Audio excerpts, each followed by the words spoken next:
পাঙ্গাস মাছ মুখিয়াফা কিসের জন্য রাসেল চোরার মতো একটা চোর বাটপার জোচ্ছরকে বিয়ে করেছিল সেটা এই ভিডিওতে ক্লিয়ার করব। এটা এই গ্রুপটাকে দেখেন, এখানে হচ্ছে আমাদের পাঙ্গাস মাছ, এই হচ্ছে তার 3 নাম্বার ভাতার অর্থাৎ রাসেল চোরা, আর এই হচ্ছে তার ফ্রেন্ড, এটা আরেকটা ফ্রেন্ড, এটা আরেকটা ফ্রেন্ড, এটা একটা গ্রুপ। এই গ্রুপটা হচ্ছে লন্ডনে একটা মানব পাচারের এজেন্সি চালায়, আর তাদের মূল উদ্দেশ্য ছিল বাংলাদেশে একজন এজেন্ট নিয়োগ করা, আর সেই এজেন্টটা হচ্ছে মৌসুম তামা নামে এক ব্যক্তি এবার তনির কীর্তি ফাঁস করল। মানব পাচার চক্রের সঙ্গে জড়িত তনির 3য় নাম্বার হাজবেন্ড এবং সেই গ্যাংয়ের সঙ্গেই রয়েছে তনি। লন্ডনে একটি মানব পাচার এজেন্সিতে তারা যুক্ত রয়েছে। সাদাত রহমানকে যখন ব্যাংককে ট্রিটমেন্ট করছিল তনি, তখন ব্যাংক থেকে প্রচুর টাকা লোন নিয়েছে, প্রায় 10 কোটি টাকা ঋণে যুক্ত রয়েছে তনি।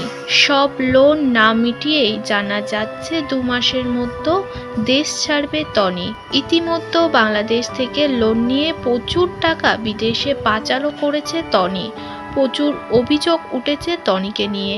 এর আগে মৌসুমি প্রথম জানিয়েছিল তনি প্রেম করছে সিদ্দিকীর সঙ্গে, আবারও মুখ খুলেছে তনিকে নিয়ে। তনি লাইভ ভিডিওর মাধ্যমে জানিয়েছে যে তার ছেলে মেয়েকে লন্ডনে ভর্তি করবে, শুধু যে লন্ডনে তার স্বামী রয়েছে সেজন্যই সেটেল হচ্ছে সেটা একদমই আসল কারণ না, পেছনে রয়েছে অনেক রহস্য।